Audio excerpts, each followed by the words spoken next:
What is up, everybody? Welcome back to another episode on EI Entertainment Studios, back at it with another debate episode. Today's debate episode, we're going to be talking about Snow Godzilla versus the Lernaean Hydra.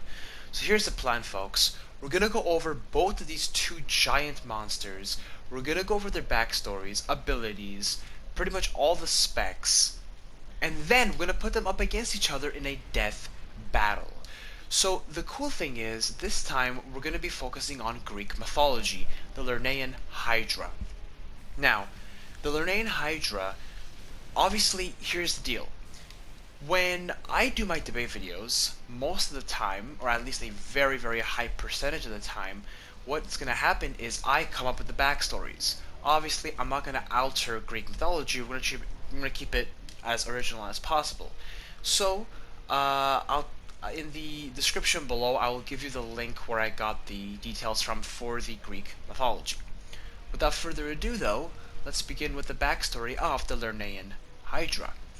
The Lernaean Hydra is a monstrous, multi-headed reptile from the myth of ancient Greece. It made its lair in Lake Lerna. According to the myth, beneath the lake was an entrance to the Underworld. So basically, what this is trying to say is, this creature, this Hydra, basically is living right on the entrance of Hades, or known as Hell. And the Hydra was its guardian. Most of the time it stayed in the spring of Amymone, a deep cave, only coming out to terrorize neighboring villages. So, from just the backstory, I can tell you that this is a very aggressive creature, and if it were to fight Godzilla, which it is, it's gonna have a lot of aggression in the battle, which is gonna cause a lot of hard time for Godzilla. So let's look at the abilities. But here's a quick disclaimer, I'm gonna quickly skim over the abilities. We're gonna finish off the Hydra before we move on to Snow Godzilla. We'll do a deep analysis of the abilities, but for now it's a quick skim, so don't worry. Abilities goes as follows. Large head is Immortal, Regeneration, Acid Blood, Acid Breath. Territorial level is maximum. Aggression level is indeed maximum. Biome is ocean.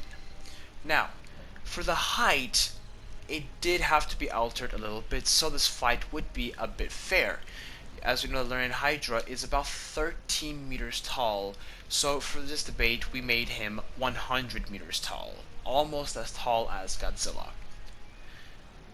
So, let's go back to the abilities and let's do a deep analysis for the Lernaean Hydra. So, he is immortal in a very limited way. What I mean is this. He has tons of heads, and he has one large one that's larger than every other head, and this head is actually immortal. And the only way it can be killed is by a golden sword provided by the gods. However, the atomic breath of Godzilla is strong enough, or is divine enough, to actually destroy that head. But we have to remember that he has many, many, many heads, and they protect that head. So it's going to be a hard time for Godzilla to do that. But if he does do that, he will win. Now, we have regeneration. Now, what is this regeneration? The Lernaean Hydra, if its heads get cut off, 2 grow back for every single head. So it's a 2-for-1, which is insane. So if 2 heads get cut off, 4 grow back, which is such a bad thing for the opponent, a great thing for itself. Obviously, there is a way to counter this, and we'll get there once we get through the debate. Now, next we have Acid Blood. The Lernaean Hydra actually has blood that's made out of acid. And so, if it's kind of like a xenomorph, so if you've already watched any alien movie before from 20th Century Fox, if you cut the alien, or in this case a Lernaean Hydra, the blood touches you, it's acid. It's going to rip the flesh apart. And then finally we have acid breath. The Lernaean Hydra actually has acid breath, and it just it's acidic, so it's gonna obviously damage.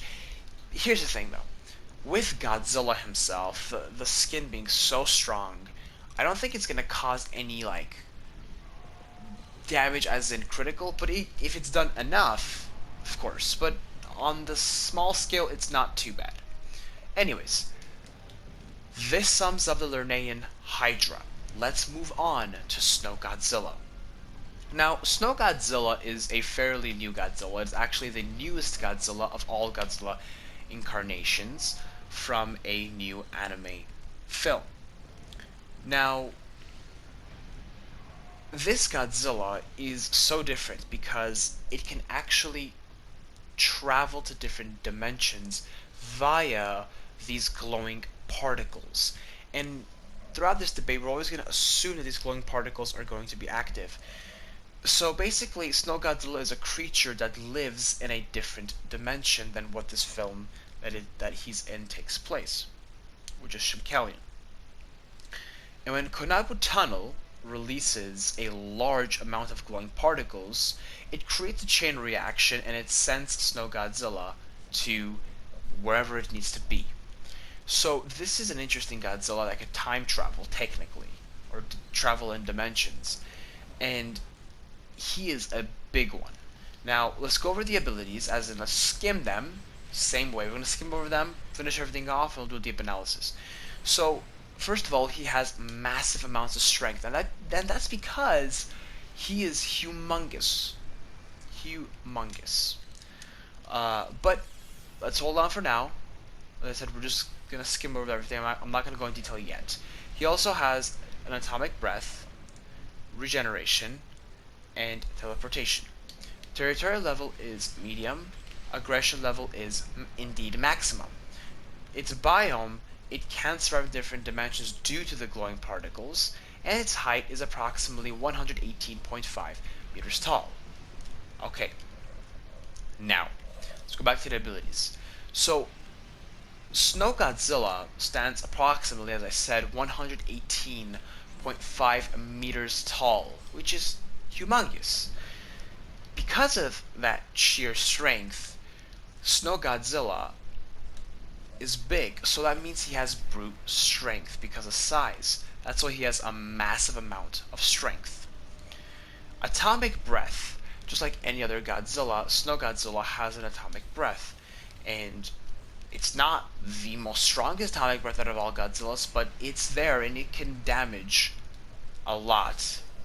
Doesn't matter what the opponent is. That atomic breath, if you watch the film, it's very, very powerful. Similar to Godzilla 2014's, or you could say 2019, same thing, Legendary Godzilla's atomic breath. Alright folks, next we have Regeneration. Now, Snow Godzilla, compared to the Lernaean Hydra, regeneration is not as effective and as powerful nor as quick, but it is a slow-paced regeneration, but he does regenerate at a slower pace.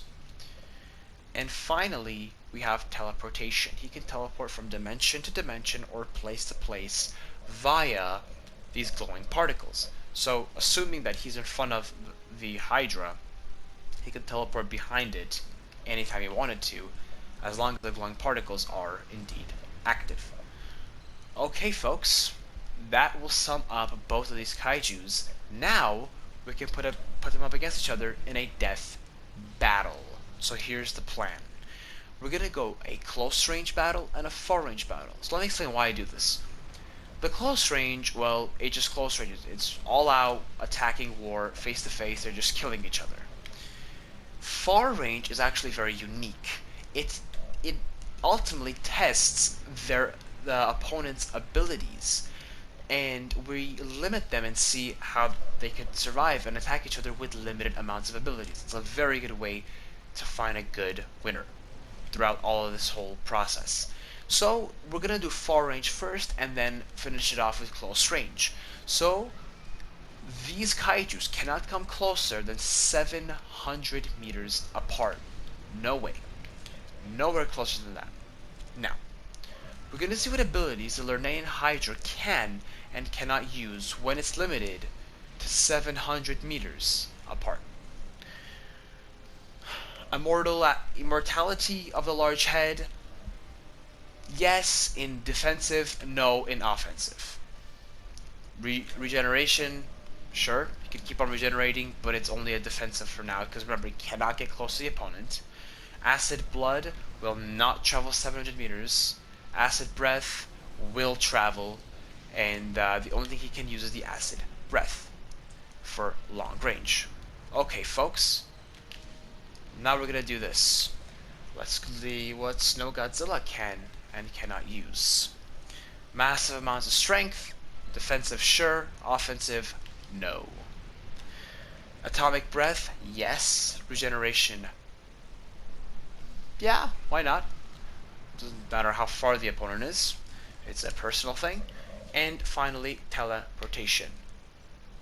In a different way. He can't teleport to the Hydra because he's going to be far, but he can keep on teleporting left and right, right and left and right, right and left to kind of throw him off, right? Keep on appearing here and there, but can't come closer. That's the only deal. Okay, folks, so 700 meters apart, the Hydra only has the Acid Breath. What's going to happen? Let me explain it to you. The Hydra is going to start spazzing and spamming the Acid Breath to Snow Godzilla, and that's going to do two things. It's really going to throw him off, but not only that, it's also going to aggravate Snow Godzilla. Now let's remember that both of these kaijus are very limited on what they can and cannot use ultimately. So, the Acid Breath needs to be spammed a lot, and it is. However, when it comes to Snow Godzilla using an ability, when he uses his Atomic Breath, that Atomic Breath, without a doubt or any type of misconception, that Atomic Breath is stronger and more powerful and more deadlier than that Acid Breath. So if this Lernaean Hydra is getting spammed with this Atomic Breath, he is going to regenerate, right? Basically what's going to happen is every time a head gets cut off due to this Atomic Breath, he's gonna grow 2 more back. And obviously we know that Godzilla is not a dumb creature. He's obviously going to adapt to the situation. Now, the ability to regenerate is nowhere in any other body part. It is strictly embedded into the heads. So what is Godzilla gonna do? He's gonna start targeting the body, the legs, the hands, every other part, and once it starts attacking those parts, at one point, from so many Atomic Breath hits, the legs or whatever type of things that he uses to crawl is all gonna get cut off. They're all gonna fall off, and his body's gonna take severe damage. Okay, and once that happens, that's gonna throw off the Hydra. And at once he can do a massive back and forth Atomic Breath nuclear hit, and exactly right when the big head gets exposed, he can slay with the Atomic Breath. That's how I see it happening. 1-0 in terms of far range for Snow Godzilla. Now, we are at 1-0. Let's go to the one we've all been waiting for, the close range, the all-out now. Lernaean Hydra, 100 meters tall. Snow Godzilla, 118.5 meters tall. They are both massive. So, even though the Lernaean Hydra is almost as big as Snow Godzilla is more bulkier and larger, meaning he has more strength. This fight will be taking place in the ocean. None of them have a better advantage over the other, because Snow Godzilla, or any Godzilla in general, can swim very fast and be very quick in the ocean. So can a Lernaean Hydra. Now, when they're face to face, the Lernaean Hydra is actually going to wrap himself around Godzilla and try to choke him with thousands and thousands of heads.